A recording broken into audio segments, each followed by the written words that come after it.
আসসালামু আলাইকুম।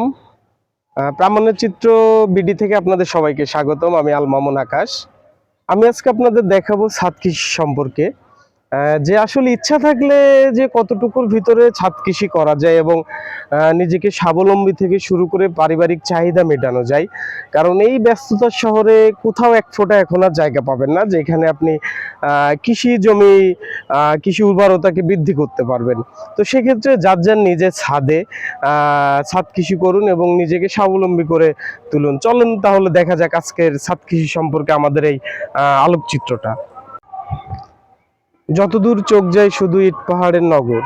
এটা হচ্ছে ঢাকার প্রাণকেন্দ্র বলা যেতে পারে টঙ্গী আরিসপুর। যতদূর চোখ যায় শুধু ইট পাহাড়ের বিল্ডিং, মানুষ, বসতি, কোথাও আর এক ফোঁটা জায়গা খালি নাই যেখানে আপনি অর্গানিক মুক্ত সবজি খেতে পারবেন বা কোনো কিছু চাষ করতে পারবেন। সেক্ষেত্রে বিকল্প উপায় হিসাবে বেছে নেওয়া যায়। চলেন তাহলে দেখা যায়। এই যে যদি দেখেন এখানে ছাদে এতটুক জায়গাতে আপনার এতটুক এরকম যদি আপনি কোনো পানির ড্রাম বিকল্প থাকে সেটাকে কেটে করতে পারবেন। হ্যাঁ, পানির ড্রাম কেটে করতে পারবেন। বিকল্প হিসাবে আপনি কিন্তু চাইলে ছোট ছোট ড্রাম পাওয়া যায় যেগুলাতে আসলে মাছ ক্যারি করা হয়, সেগুলাতেও করতে পারবেন। এখানে যদি দেখেন এটা হচ্ছে করলা গাছ।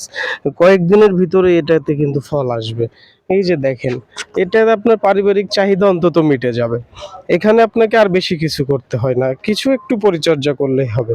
এই যে এখানে দেখেন এটা হচ্ছে সিম গাছ, এখানে চলে আসছে।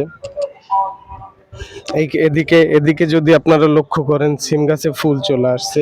এরপর চলেন আমরা নিচে যাই, দেখি আরো কি কি আছে। হ্যাঁ, যদি আমরা নিচের দিকে যাই তাহলে চলেন আরো দেখাই আপনাদের। এটা হচ্ছে টপ ছাদে করা হয়েছে এবং এইখানে নিচে যদি আসেন, এটা হচ্ছে বিস্তীর্ণ এলাকা যেটাকে বলা হয় ছাদ কৃষি। এইটা এখানে দেখেন, এইখানে ছোট ছোট গাছ মাত্র উঠছে, অঙ্কুর শুরু হবে। এখানে আছে পুঁই শাক গাছ, এখানে টমেটো গাছ, যেটা আপনার পারিবারিক চাহিদা অন্তত মিটিয়ে যাবে। এই যে দেখেন টমেটো গাছ, এটা হচ্ছে আপনার লেবু গাছ যেটাতে মাত্র লেবু আসবে। এটা সিম গাছ, এখানে আপনার আছে হচ্ছে ধনে পাতা গাছ, তা ব্যতীত অনেক গাছ। যদি আপনি চান ছোটখাটো সব গাছ, এটা খুলে ফেলো, সব গাছ আছে।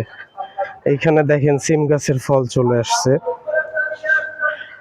এই দেখেন, তো এটা তো অন্তত আপনার নিজে স্বাবলম্বী না হলেও অন্তত পারিবারিক চাহিদা মিটে যাবে আপনার। এখানে আছে মূলা গাছ, এখানে লাল শাক গাছ, এখানে আছে আরো গাছ যেটাতে আপনার পারিবারিক চাহিদা পুরো মিটে যাবে। অন্তত আপনাকে পরনির্ভরশীল হতে হবে না। এটার পর যদি আমরা যাই, আপনাকে আরো কিছু চাহিদা দেখাই। এটা হচ্ছে আমাদের মুরগির শেড বা মুরগির খামার বলা যেতে পারে। অন্তত শীতকালে যাতে মুরগিগুলো অসুস্থ না হয় এজন্যই ফাঁকা জায়গাগুলো বন্ধ করে দেওয়া হয়েছে। চলেন এইখানে যদি দেখেন, এ হচ্ছে মুরগি।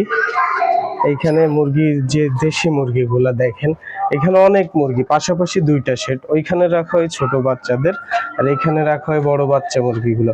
তো এটাতে অন্তত পরিবারের চাহিদা মিটেও আমরা স্বাবলম্বী হই। এগুলা দেখেন, এখানে কিছু না হলেও 40 থেকে 50টা মুরগি আছে। তো এজন্য বলি যে কতটুকু জায়গাতে কি করা যায়।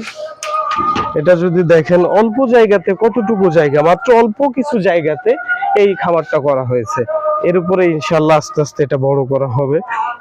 তো আশা করি সবার ভালো লাগবে, সবাই পাশে থাকবেন, লাইক করবেন, সাবস্ক্রাইব করবেন চ্যানেলটা।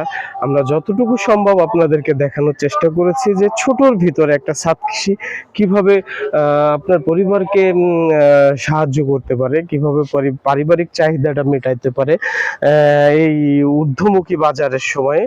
তো আশা করি সবার ভালো লাগবে। সবাই ভালো থাকবেন, সুস্থ থাকবেন। পরবর্তীতে আমাদের দেখা হবে।